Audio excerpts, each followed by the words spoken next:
Good evening, ladies and gentlemen, and welcome to part 2, Sunday, June 10th, 2012.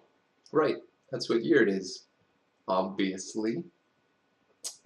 So, how am I supposed to, first off, I'm going to say this week, coming up, I'm really excited to talk about a couple things. One of them, hopefully, will be, probably Thursday, maybe. Depends if I get something cool to happen or not. Thursdays will be talking about a couple things that happened just this past week that were trending, whereby some ridiculous human being said that as soon as your son drops the limp wrist, you should smack him, smack the gay out of him, basically, which is rhetoric for hate in a well, I'm going to just tell them what they are. They're a church which is now operated, and several churches which are operating under the guise of the Antichrist, the spirit of the Antichrist, that is, which is to say that they're no longer filled with love or have any love for their fellow humanity, or they have love for certain sects of it that they're comfortable with understanding and loving, which is ridiculous and silly. And basically, these sects have walked away from the church in terms of what Christ is all about, which is love, acceptance, understanding, and caring for one another. And so I'm going to say that the people that are filled with any form of hate for anything that they don't understand, which is in this realm of this conversation, is the gay community, you're going to hell. Yes, I'm sorry to say, but 1 John is very, very clear as to anyone who is filled with the spirit of hate is also filled with the spirit of the Antichrist and is going to hell, because you are not in the truth. You are against it. Now, you could throw that verse out there that says, oh, you know, to love God is to hate what he hates, but then that's used for other things. And God doesn't hate people. He hates, yeah, not people.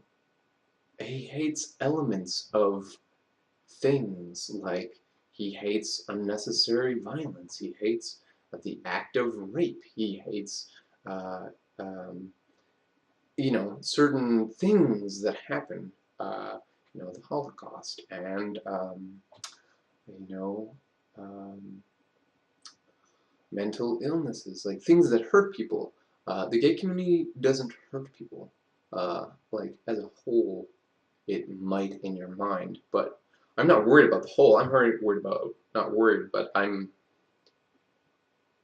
more in line to discuss the individual, because the individual is what matters. If you don't understand the individual, then you're just full of prejudice and hate, and you want to label everything because you're uncomfortable with the fact that they're not, that you don't understand them, basically, and you don't want to. So it's easier to hate something than to understand that this hatred that's inside you doesn't come from you, it's coming from the spirit of the Antichrist.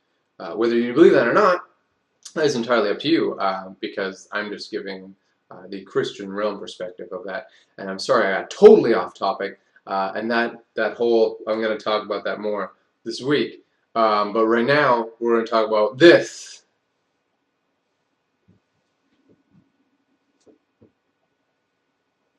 The beard. I don't know exactly how to beat Casey Schreiner's beard. It's pretty epic. So I decided to shave a little bit, change up the beard, see what happens.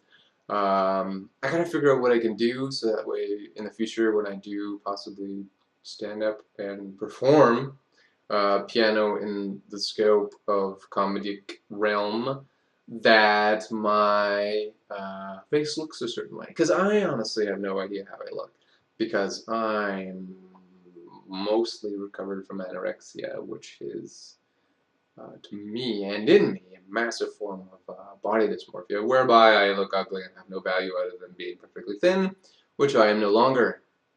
But I am awesome. You guys have seen my ass. It's a cyclist's ass. It's pretty... I don't know. I got nothing. Anyway, the beard. I like it. I don't like shaving to get it. But I'm okay with that. And my hand, you can't see it. But my hand looks like a freaking war zone on the side of my thumb. On the side of my thumb here. And this, from when I burnt my scarf this week.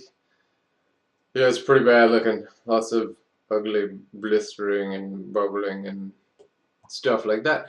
Anyways, so yeah, funny story. Do I have one for you? Maybe? Dig one out of my brain? Funny story. Funny story. I know you. You're coming to my brain like a zoo. Out of the wood, out of the logs, out of the gates of the animals. I don't really have a funny story.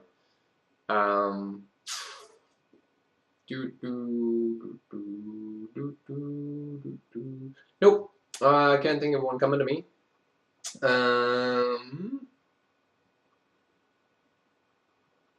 Okay, how about this? People have always kind of looked at me funny. But mostly when I'm cycling, because of the hair, people like look back at me. Because I mean, if you've got a behind like this and you're on a cycle and people are like can look at you, and I guess I kind of like maybe have like sexy female curvy hips or something. Because people are always like, "Is that a girl? Oh shit, it's a guy. Damn it! I just checked out a guy. I'm not gay." No! At least that's maybe what goes through their mind. They're like, "Dad, no. No, Joe, I'm totally not gay. I thought it was a chick. Did you see his hair? Oh, screw off, Joe, eh? I am not gay. Just try, yo. Come on, man, you hoser. Take off. Yeah, eh? No, I'm not gay. Turn around. Go around. I'll show you his ass. You can look again. No, take off, you wizard. Anyway, that's maybe what happened. So yeah, have a good rest of your Sunday night and your Monday. Possibly I'll see you tomorrow, but probably Tuesday for some Villainous Times action. Tuesday, Thursday. And I'm going to log into Facebook.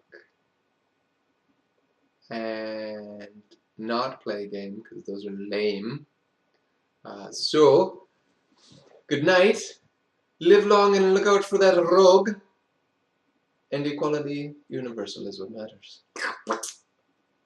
Sorry for ranting on you all about the thing that I'm going to talk about later this week, but it's a very passionate issue for me. In me.